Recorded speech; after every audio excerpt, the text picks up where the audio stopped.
North Korea, ISIS, Al-Qaeda. They may be watching this right now. Our military should not be mistaken for a cable news gab-fed show. We don't care what you look like. We don't care who you voted for, who you worship, what you worship, who you love. It doesn't matter if your dad left you millions when he died or if you knew who your father was. We have been honed into a machine of lethal moving parts that you would be wise to avoid if you know what's good for you. We will not be intimidated. We will not back down. We don't want war. But if you want war with the United States of America, there's one thing I can promise you, so help me God. Someone else will raise your sons and daughters.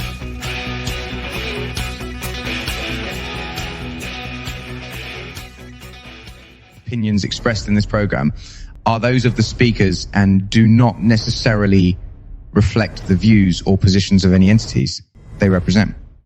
Find us on the web at mbradio.us. Hello, welcome. My name is Joey, and I am the host of the new Money in the Military show. And you might be asking, why are you qualified to teach a show on military money? Well, I was in the Air Force for 14 years. I paid off $20,000 in debt as an E3 when I first came in. And then I amassed a six-figure net worth within 6 years. And then I became really passionate about finance, and I just would talk about it to anyone who would listen or not listen. So I just became the annoying finance guy in the shop. But I've since become a financial social worker, and now I'm passionate about using my platform and my voice to help military members and their families and veterans with their finances. So that's the hope of this show. It's going to be interactive, it's going to be fun.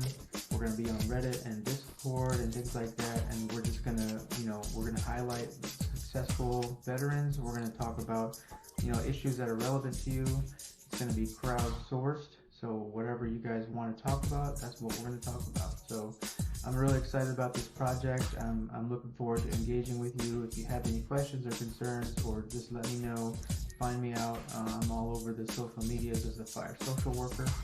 And we'll start a relationship together and hopefully build a community of successful military members with their finances. Thank you for your time.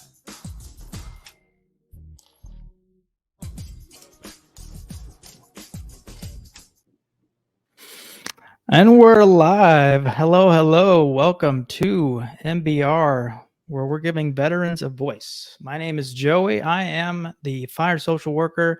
This is Money in the Military. And I'm really excited to be here. I got Big Grizz in the background on the ones and twos, running the sound check. How's things in Big Grizz land today? Oh, peachy. Good to hear. I'm glad to have you. So yeah, we're going to be talking to a active duty Navy guy named RG Enzon. We're waiting on him to show up, but just in the meantime, just wanted to say hey and talk to you guys. Just give you some quick updates of some things that we got going on in the pipeline. So on I believe it's a couple weeks from now, I got David Perret, I believe his name is, from Military to Millionaire. I struggle with that a little bit, but yeah. So he's got a YouTube channel, and he's all about using real estate investments for active duty. So while you're active, he's got a lot of great YouTube videos out there. And we've got some really great topics to discuss, because obviously I'm not active duty, but I would be curious to know and learn more about real estate investment from his perspective, because he talks about the full spectrum. He doesn't just focus on active duty. He will actually talk to people who are veterans and things like that. So excited to have him on the show. I also have scheduled another certified financial social worker who is also active duty and really interested. I think he might be Guard or Reserve, but Matthew Rich, we connected on LinkedIn, and just curious to pick his brain because he's wearing multiple hats. He's a social worker, he's a certified financial social worker, and he's just he's got a really interesting story. So those are some on the horizon, interviews that we got scheduled, which is really exciting. And if there are any, I've got a few other people that are interested, but we haven't ironed anything out just yet. But if you're interested in being featured as a guest, by all means, let me know. You can hit me up on all the different social media platforms as a fire social worker. So yeah, that's really exciting. I'm hoping to have some great conversations with some of these military members, veterans, pick their brains, because a lot of these are pretty successful people. And I've been kind of picking them strategically because, I want to show the military community what are some good success stories. What can they emulate from these people who have done, great things or in the middle of doing great things. So I know RG is active for over 10 years now, I think, and he's got a successful side business. So yeah, we're gonna pick his brain and just see what lessons we can glean from his experience. So I'm really excited about that conversation. So yeah, I guess to kind of start off the show while we're waiting on RG. So Big Grizz, I'm curious to kind of pick your brain a little bit and ask, you know, um, maybe what is one of the biggest financial mistakes you made while you were active duty? Oh wow. Man, you're going back in some time there. Yeah, you're taking me Yeah. back 20 some years. Um, um, Not to put you on the spot. I'm just curious because I like to hear well, people's I their never stories. bought a new car or did anything like that. Yeah. I enlisted, and honestly, I wouldn't say I was bad with money because I was married right away and I had kids, so I really didn't have a choice. Um, Right. I think it was just spending aimlessly on whatever I wanted. Okay. It wasn't, I mean, I was young. I didn't have my parents there to tell me what to do. So I lived in the barracks. So it was just money every 2 weeks. Yeah. So I think it was more on just partying and being stupid and happy. And then I got married, and well, I mean, that kind of takes your money. You don't really have a choice in that fact. Right. So you didn't buy the Dodge Charger at 20% interest or anything like that, right? Nothing. No. Not to throw shade on anyone who has a 20% interest Dodge But Charger, let's but be real. A private in the military is going to have some sort of car like that. For some reason, they think it makes them look good, and it is what it is. yeah. And then like a couple months later, they're talking to their supervisor, their first sergeant, and they're like, "Yeah, I can't make I my don't have bills." any money. I can't make my Yeah, insurance payment. Oh yeah, I had that yeah, happen to me yeah. all the time.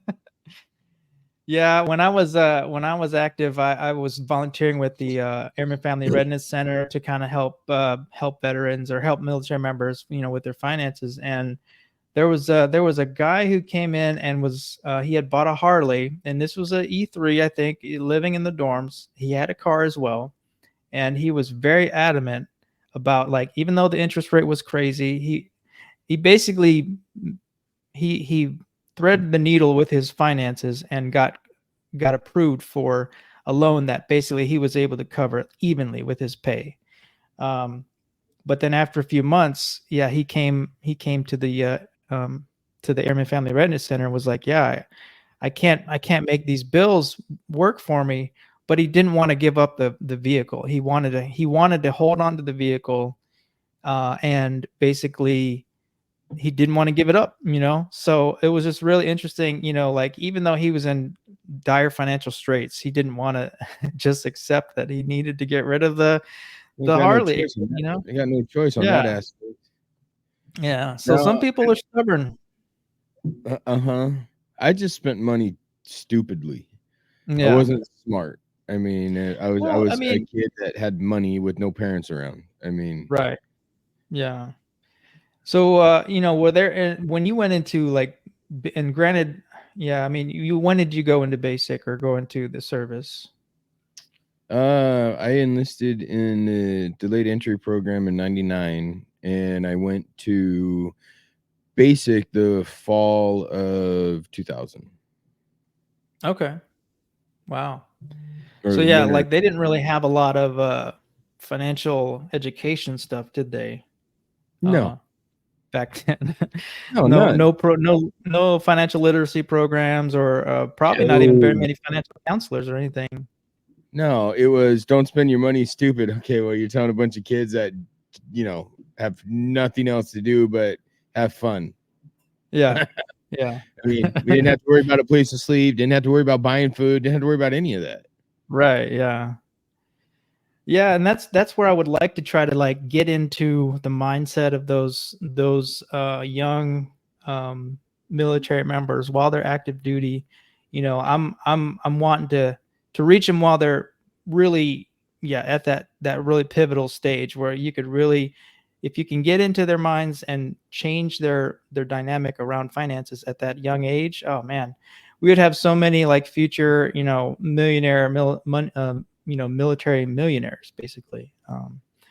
Yeah, I guess that's part of my mission here, is to try to reach, because I mean, they're active members that listen to MBR, so there could be somebody in the deployment right now at a porta potty listening to this show, which was kind of a funny thing to think about, but it is. My deployments, we can do none of that. We didn't have phones. Oh yeah, that's right. I mean, cell phones were just now turned into a big thing. They didn't even have smartphones when I went my first deployment. It was still those old Blueberry or Blackberry phones or whatever they were called. Yeah, the old BlackBerry era. That was an interesting time for sure. Everyone was all about the Blackberries, but I wasn't. But yeah, so the Nextel flip phone that was a walkie-talkie. Yeah. That was what I had. Oh yeah, I remember those. Those were really cool. Yeah. Yeah.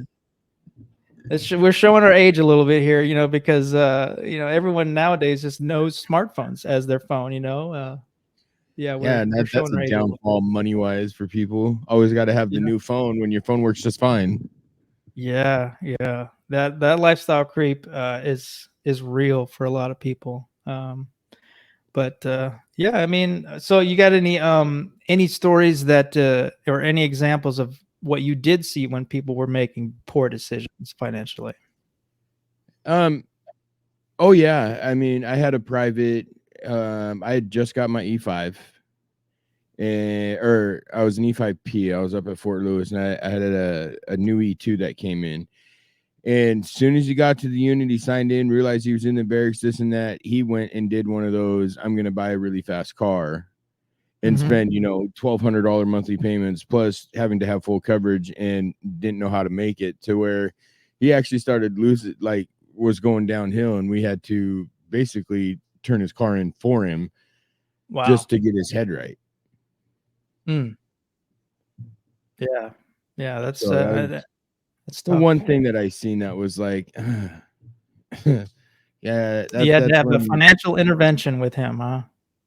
Pretty much, which was weird. Yeah.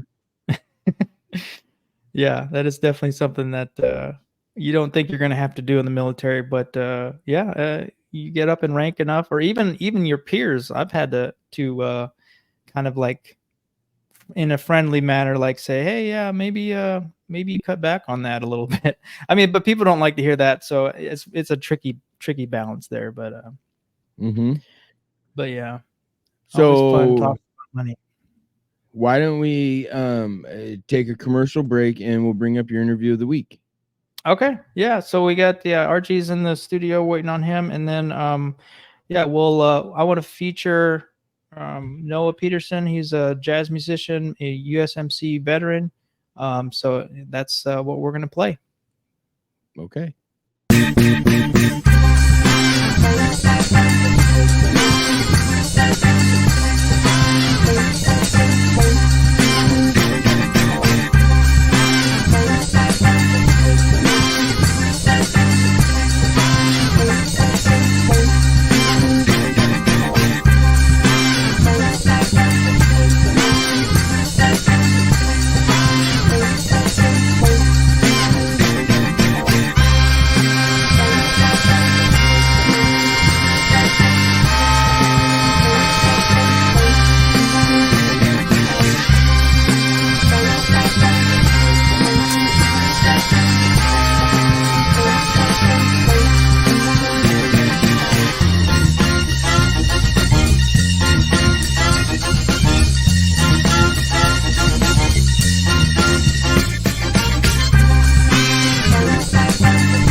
opinions expressed in this program are those of the speakers and do not necessarily reflect the views or positions of any entities they represent.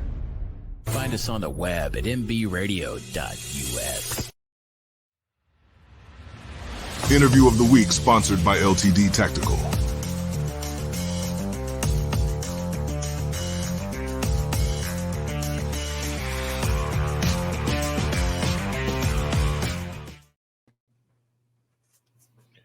Okay. Hello.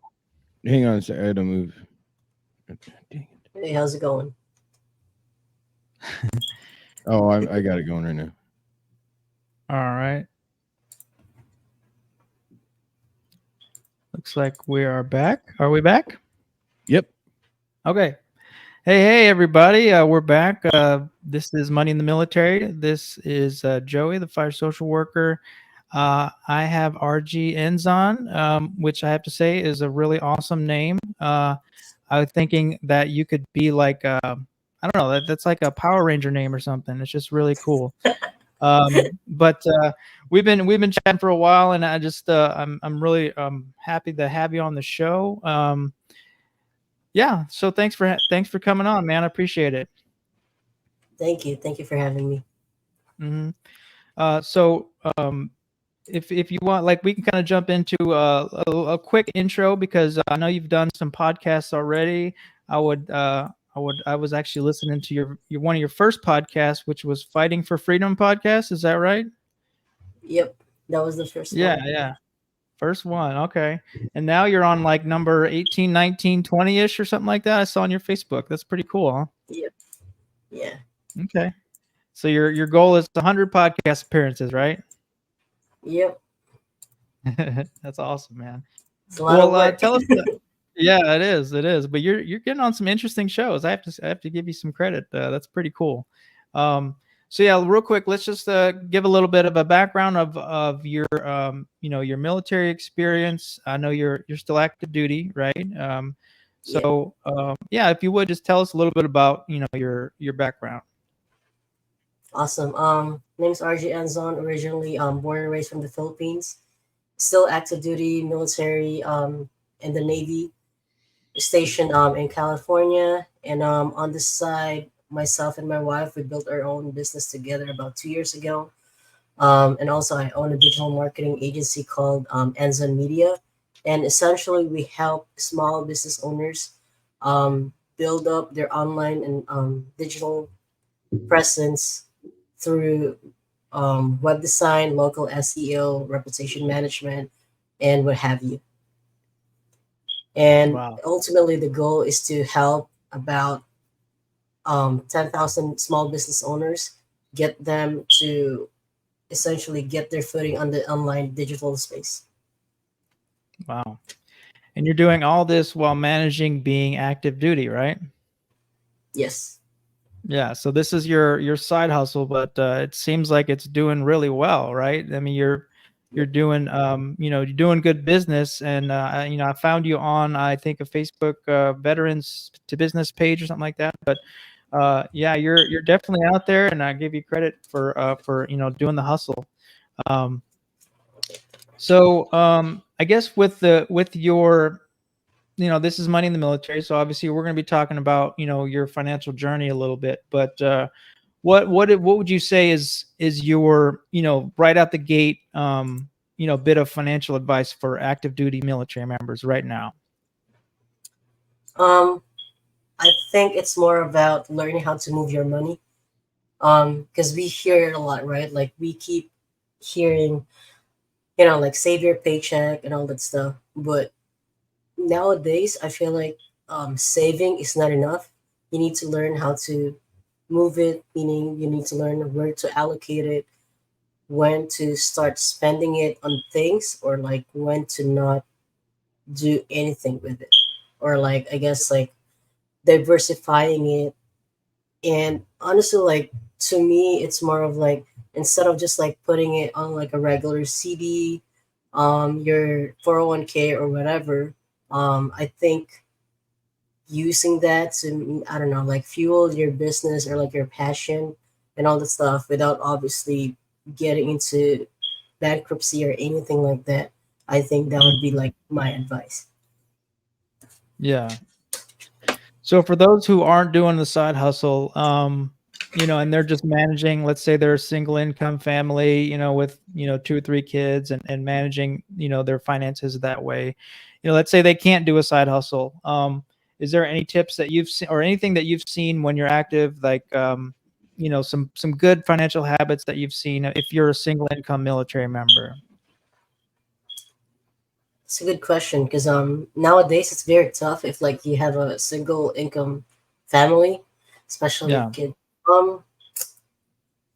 I think if you don't have a side hustle, but also if you're more geared into like building kind of like a different stream of income without actually building up your business, um, I think for me it's more of like finding something that you're passionate with that you can literally talk about for hours without Mm, like without you practicing and all that stuff, and then engage with your spouse, and maybe you guys can tag team together and maybe like sell it to like your own set of network, because yeah. like for single income family, it's tough because like every dollar is essentially allocated. But if you're a single income family, you're essentially one step away from poverty, because like Mm, if you are if you don't have that job, what's gonna feed your family? So to me, my mentality is more of how do you get to having multiple streams of income? And it doesn't mean like build a side hustle as in like a business, but you can go through something like affiliate marketing, for example. So like you can you can promote the products that you're interested with, or like what's working for you within your family, and then go from there. yeah. Okay. Did you have, like, when you started your business, did you have to like disclose that to your command or anything like that? Or can anyone just start up a business while they're active duty? Do you know? It's a good question because in the Navy there's an instruction based on the milpers man that essentially if you're pretty much like doing like I don't know, like a second job or whatever you do, you need to disclose it because it needs to have something of meaning. And what I mean by that is like it needs to have some kind of like good um good, I guess, like good face that shows the Navy that like Right. it's not against like what the Navy is about, for example. um but yeah, like I think for mine specifically, I started with not really you know doing any of that because like at first it was all of just like me very being very curious about like the business and like marketing, psychology, and all that stuff. Mhm. All right. So if you were to give somebody some advice, if they were wanting to start a business like you've done, where would you recommend they start? Just with their passion or hobby, or do you think they should be more strategic and find something that's trending?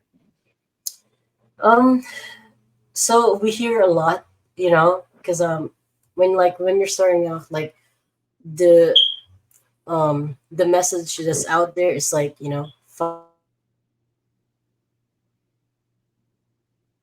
but I actually read the book. I forgot the name of the book, but essentially, like the message of the book is that instead of finding something that you're passionate about, why don't you start something where you're good at? Because Okay. like having a passion towards something versus what you're already good at, that's two different things. Because like Mm, for example, so when I joined, basically my degree is in IT, so I'm good with computers. Let's right. say. I'm not saying I'm good with computers. It's more of an example. But Yeah. if I'm good with computers, that should have been my passion. But Mm. and like that should have been the business that I've done. But because so my job in the Navy is essentially kind of like HR, payroll, and all that stuff. Hmm. So I didn't get the job that I wanted when I first joined, which was IT naturally. Okay. Yeah. But since since I keep doing it, and because I'm building a network out of this rating, or Mm. MOS, then I started using that because I got the experience with it into starting a digital marketing business, for example. Because so what I mean by that is like in so my job is a PS, right? So as a PS, you don't necessarily need to be good at computers, but you need to, I guess, be pretty good with like paperwork. But as an IT person, you don't necessarily need to be good at paperwork, but you need to be good at computers. So I Okay. didn't go for like what I'm passionate about, but I went for the one that I'm good at, and then essentially, because I kept doing it, and I keep getting small wins from like, like kind of like little victories that you get through your journey, and it basically became my passion. Okay. So yeah, because like if I did IT, my passion should have been like, all right, well, I want to keep fixing computers. Hmm. Instead of like, I want to produce results for this kind of client because I'm good with digital marketing stuff. Hmm. Okay. So yeah. Yeah. All right. Well, that's cool. I appreciate you responding that way because, like, yeah, I'm just curious. If you were to start from scratch, how would you do that? But we actually got to take a quick break, and then we'll jump back in with RG here in a little bit. All right. Just stand by.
opinions expressed in this program are those of the speakers and do not necessarily reflect the views or positions of any entities they represent.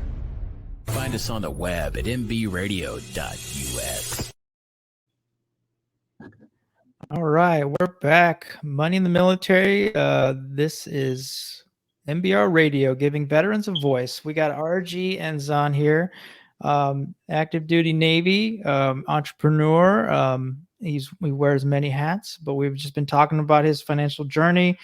So one thing I was curious about, and me and Big Riz were talking about this earlier, but do you have any good examples of maybe some personal financial decisions, like either positive or negative? Is there anything that you've done that you feel like it's been really impactful in your finances since you've been active duty? Yeah, I think I guess like learning about credit scores, because I wasn't born and raised here. I actually Right. got into the US before I turned 18.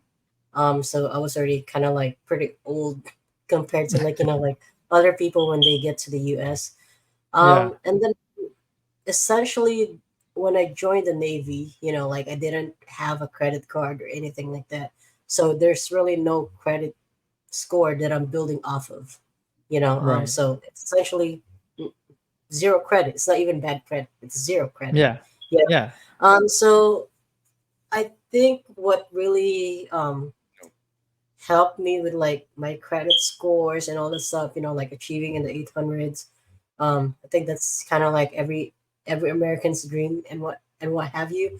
But I Yeah. think what really helped is one, like not spending more than what you earn. I think that's very obvious. Mm-hmm. And then number two is it's kind of funny, but like actually applying to a lot of credit cards, and it doesn't mean that you're using all of it. It just Mm. means on your credit score, one of the breakdowns there is like your credit card utilization. And I'm sure you know more about this, but I think it covers a pretty substantial amount of your credit score percentage, right?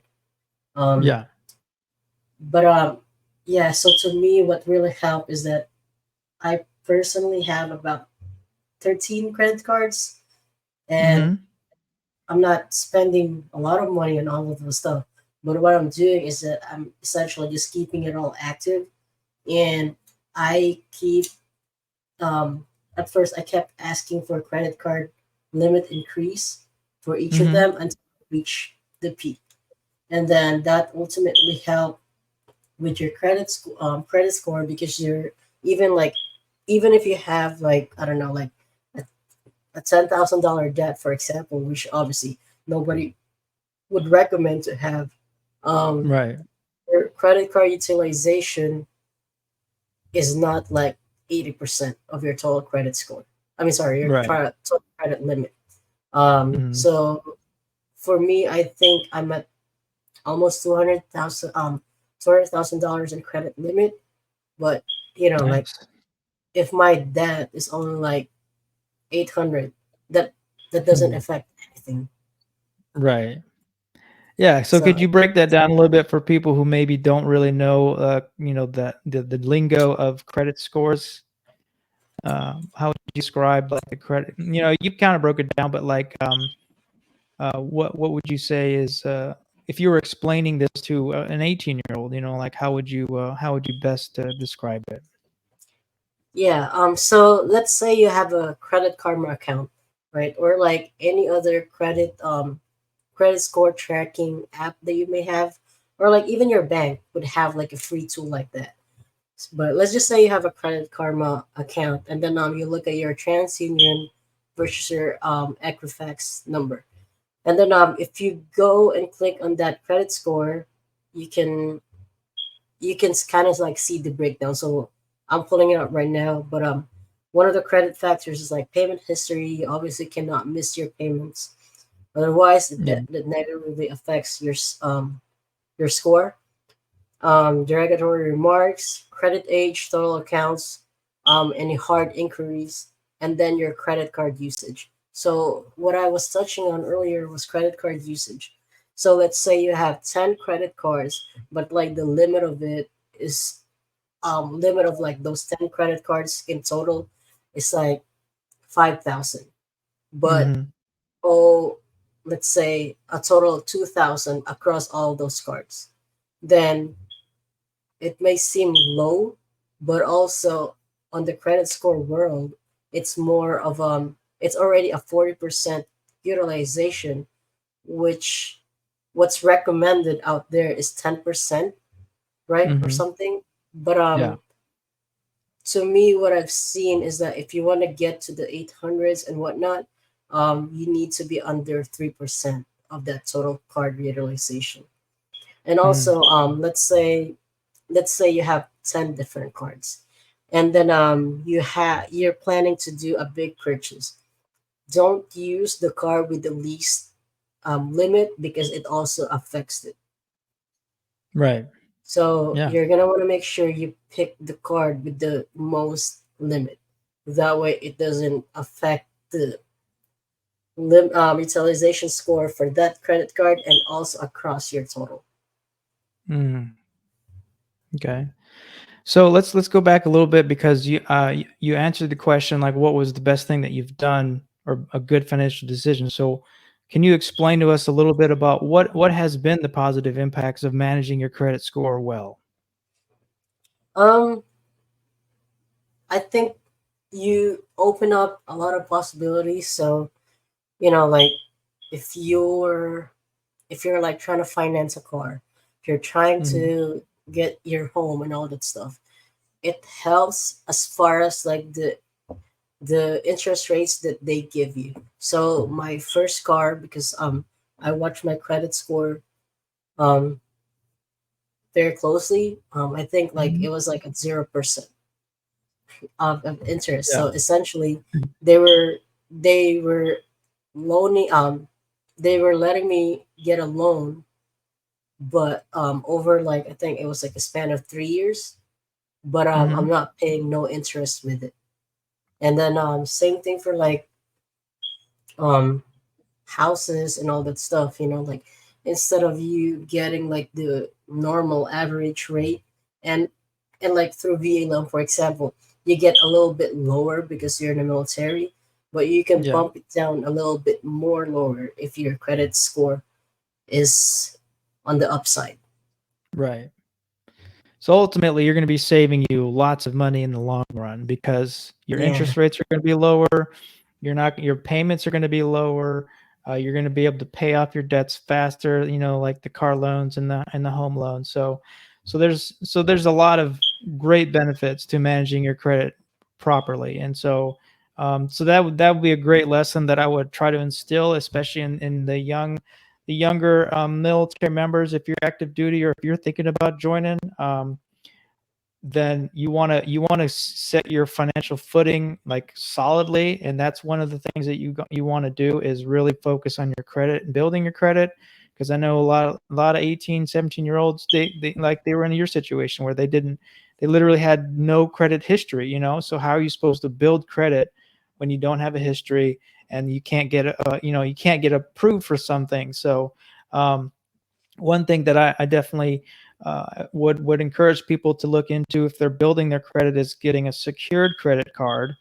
So that way, so basically what that is you basically create your own line of credit with your own money. So maybe you do like $200 into a savings account or on an account, and then they use that as leverage to basically back that secured card, and then you use that $200 limit and pay it off responsibly just like you would a normal credit card, because it is a credit card. It's just secured by your own money, and then you use that. You pay bills. You get that positive momentum going, and then you build your credit, and then eventually you can apply for an unsecured credit card, and then start building your credit that way, managing your credit. So yeah, I mean it's a process, and it's frustrating. I know for a lot of young people, they're like, man, how am I supposed to get a car loan if I can't even establish credit? So yeah, it's definitely something that I think every person should take more seriously, is managing their credit score, managing their credit in general.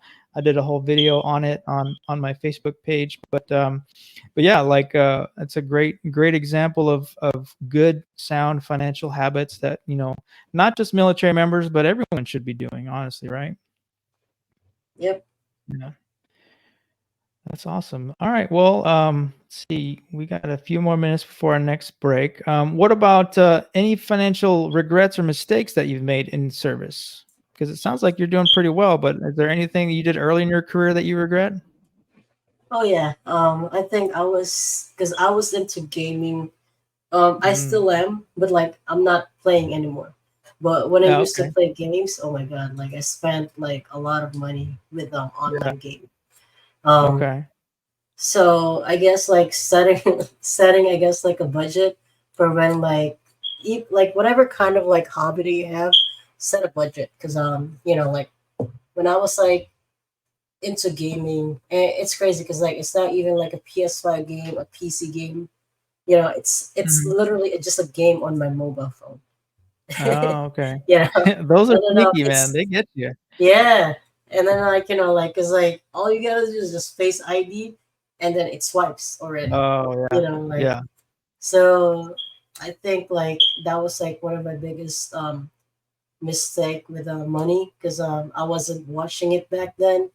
Um, I think like I was like just getting too comfortable on Mm. the wrong things, and Yeah. like if we put a number to it, I want to say, yeah, I think I spent like 30 grand on online gaming. Wow. Yeah, Wow. um, and I that's wasn't like expecting that number. That's a big number, yeah, but yeah, and yeah, that was like, and that's within the span of like 2 years. mm, So wow. I had to like like really get myself to break off that habit.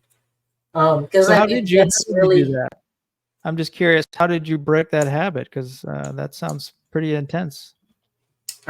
it's kind of like when you're like an addict, I guess. Like I've never been like an alcoholic or into Uh-huh. drugs or anything, but Yeah. like it's kind of like when you're addicted to something. I mean, you were, Mhm. but Mhm. you get into relapse really because Mm. I tried to like delete the game, for example, and then I would just Mhm. end up installing it back up, Yeah, and yeah. then um and then eventually I quit, but that was like kind of like this toxic cycle of going back to that kind of Mm. like addiction. And Yeah. I think it was just more of like, because like I'm a pretty conscious person when like things are like really in front of me. Yeah. So I think, I don't know what I was doing, but there was like this one day I was just on my phone and then I checked my card balance. Mm. And then I was checking my email and I was like, and then like I was like, wait a minute, like what are these purchases, And then like Mhm. I think that was like the wake up call, because like at first I was like, oh, like I always spent like 500 bucks. Okay, whatever, I Mhm. can pay that.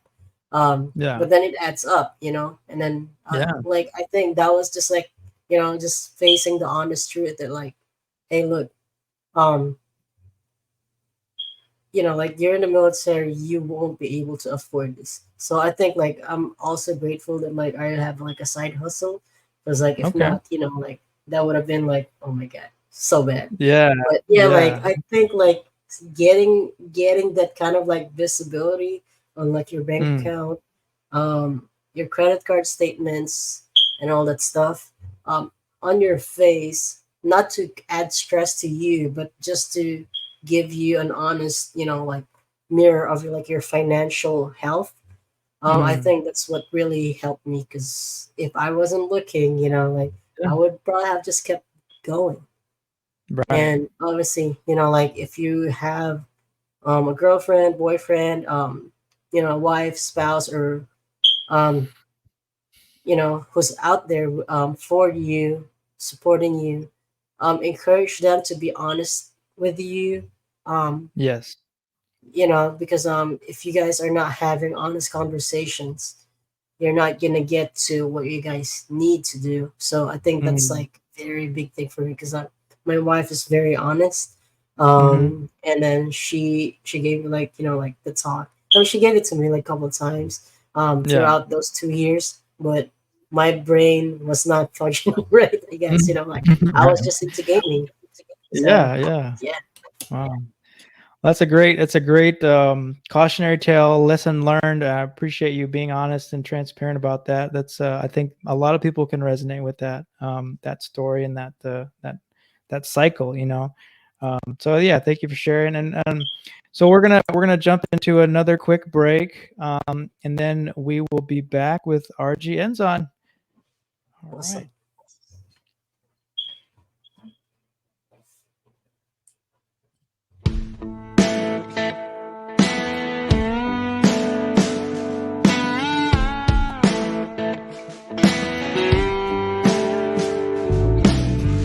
She needs a little whiskey to sing the blues. It strips her down and she speaks the truth. Her anthem rings in quiet rooms, filled with smoke and day-old bruises. Takes all she's got to be with you.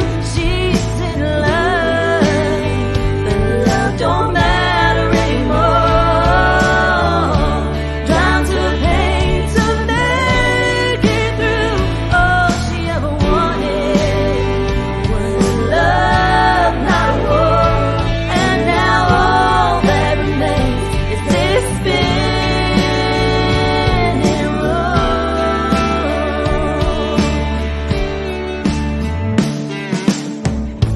Hear the beating of her heart, a faint reminder she's not giving up. Steady rhythm set apart, a marching drum for hope and scars. The meek and mild turn to stone,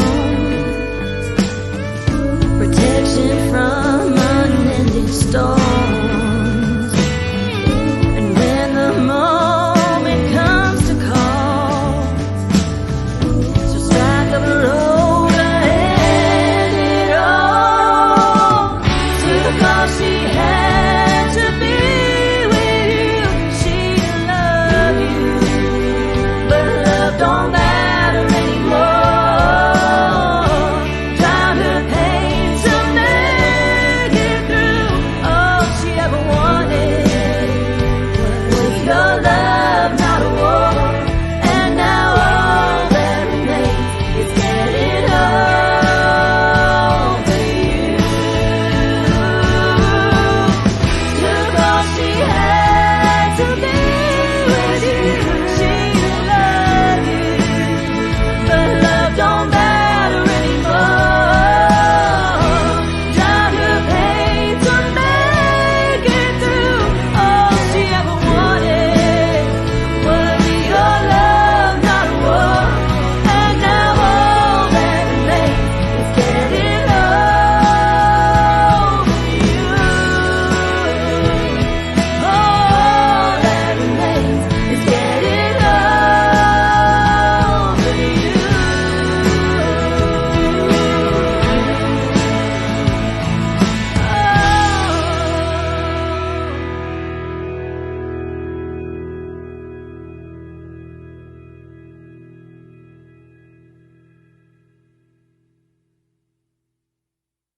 Opinions expressed in this program are those of the speakers and do not necessarily reflect the views or positions of any entities they represent. Find us on the web at mbradio.us. All right, MB Radio, we are back, giving veterans a voice. My name is Joey. I'm the fire social worker. This is Money in the Military, and I have RG Enzon on the other line here, and we're just talking about RG's experience as an active duty member, running a business on the side. So I did want to I mean, I guess technically I'm in the side hustle right now where I actually just found out today that I have my LLC was approved. So that's something that I'm excited about. It's been in the works for a while, but so yeah, like I'm trying to start a legit business with this whole stuff. So what if you were to start your, or I guess what would you if you were to give me some financial entrepreneurial advice, what would you recommend to get started? Oh man. I think the very best thing is learning how to sell. Because Okay. we can have all of those skills, we can have all of this, because like when I started, like I was into like building the LLC, because that's literally like the concept of like like getting that stamp, like, hey, I'm an official business because I have an Right. LLC, Yeah. Yeah. and all that stuff. But like it's not a business until you close deals, and Right. it's and like, and deals doesn't mean you're like doing door to door and all that stuff. You're not doing like slimy kind of like marketing and what have you. But it's more of like getting your first dollar, because like Mm. um I'm in California, and like LLCs in California, for example, right? Um Even if you don't make money with your LLC, guess how much you're gonna pay? $800 in a year, Wow. regardless of Okay. you making money or not. So I Yeah. think it's very important that you know how to sell, and like you identify what's like the actual problems that your customers or prospects are experiencing. Um, Package shop content, for example, because I know you're doing the fire social worker stuff, and we've talked briefly before. Um, and I think like packaging like your knowledge and experience into like a digestible product that they can consume and take action Mm. with.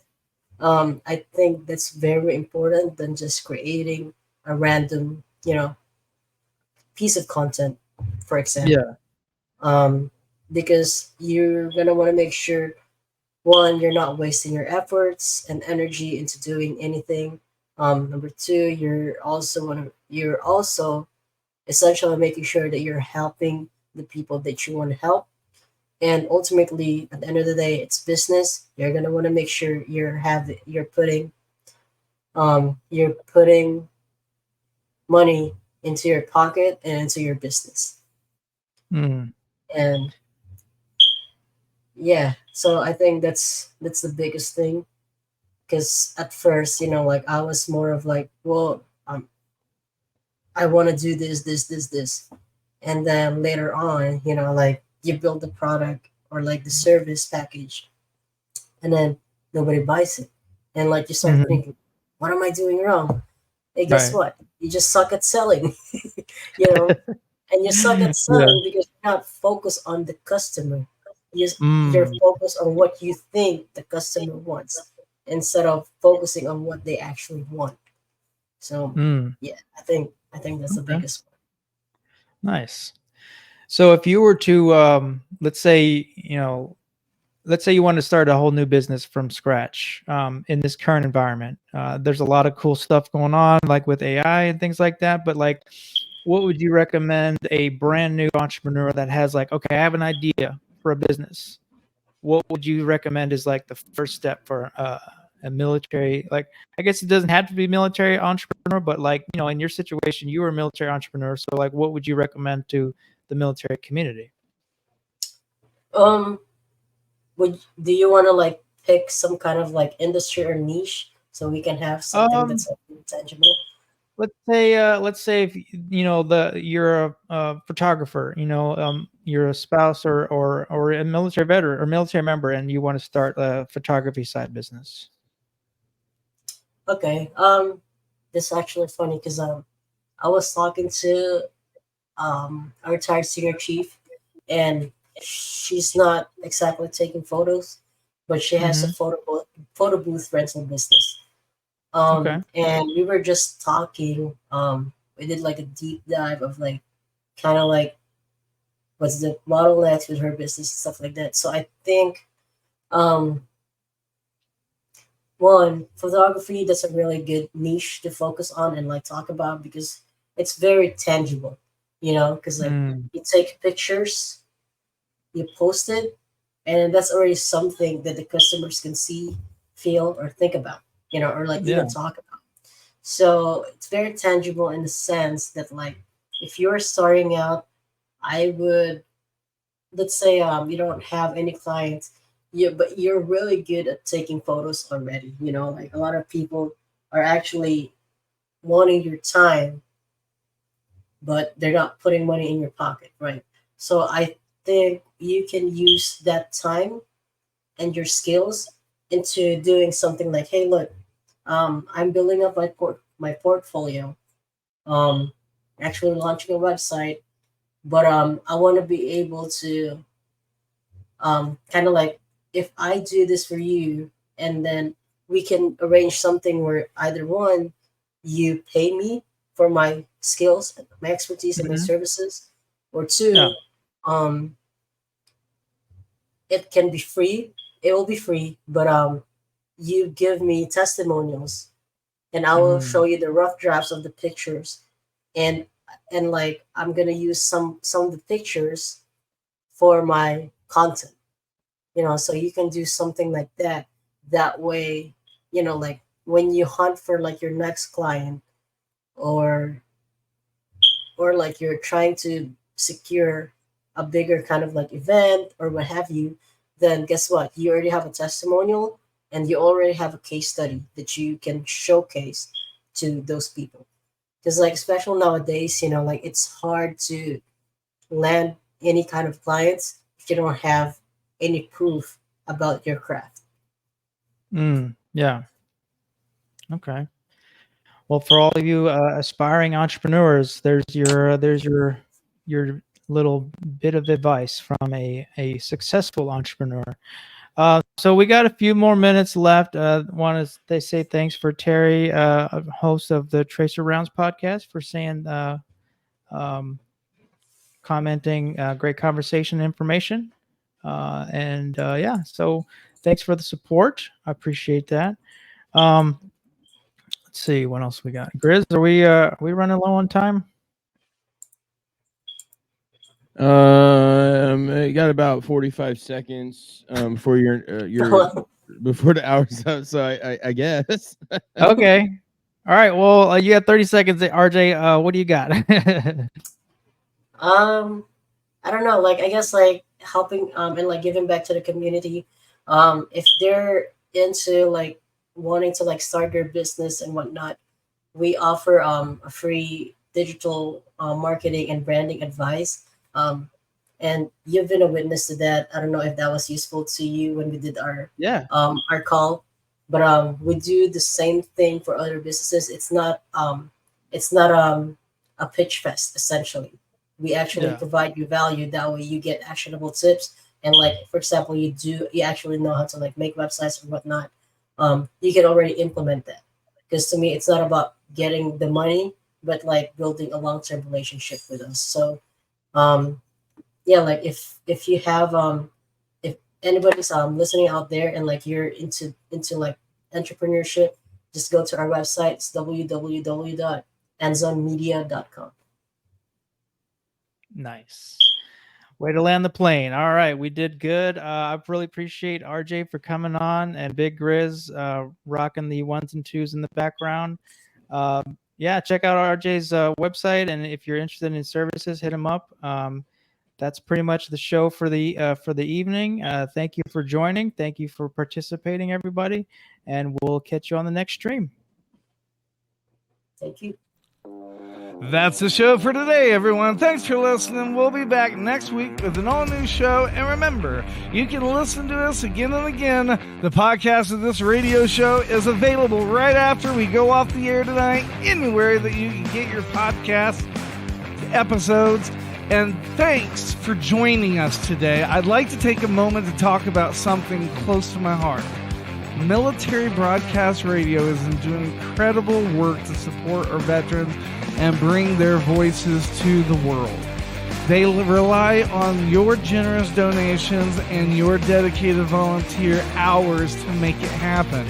I encourage you to consider supporting NBR in any way, form that you can.